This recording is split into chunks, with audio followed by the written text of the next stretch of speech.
Om Shri Sai Ram, offering my most humble salutations at the divine lotus feet of my beloved Master, Bhagwan Shri Satya Sai Baba.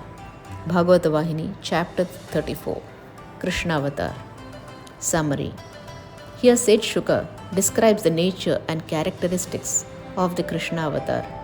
All activities of an avatar is for the good of the world alone, but his interactions with others and the nature of his divine sport were commensurate with the capacity and deservedness of the individuals.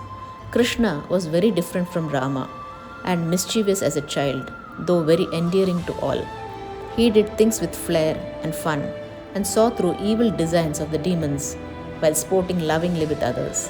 His interactions with gopis and Radha raised doubts in Parikshit's mind, but Shuka explained that there was pure divinity at play in their interaction and nothing else.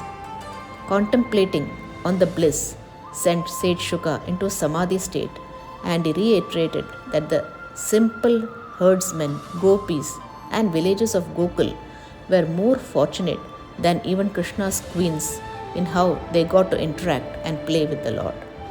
Key takeaways.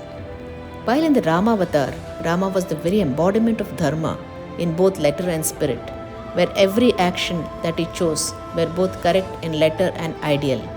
In Krishna's time, however, the yugas had changed and the avatar had to resort to less than ideal methods at time, but always adhering to and teaching the approaches, the principles of highest Dharma. Therefore, it is best to do as Rama did and do as Krishna says. Even to unenlightened eyes, the mystic of Krishna is impossible to describe. He had the precision of an engineer and the paintbrush of an artist. He, as the fiercest fighter against adharma, with the charm of a romantic lover. He would play pranks with mischievous zeal and reveal the highest truths of the Gita. In all his roles, he had the dispassion of a yogi and the innocence of a child. He is truly the most creative, unfathomable avatar of God there ever was.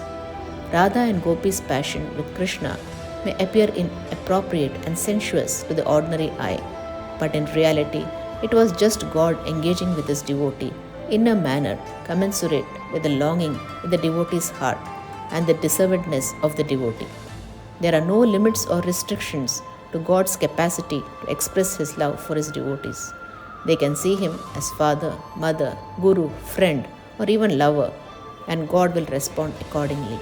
Sage Shuka's description of the herdsmen, gopis, and children of Gokul being more fortunate than even Krishna's queens is very poignant. Often we relate relative elevated status in society as the index of standing with the Lord.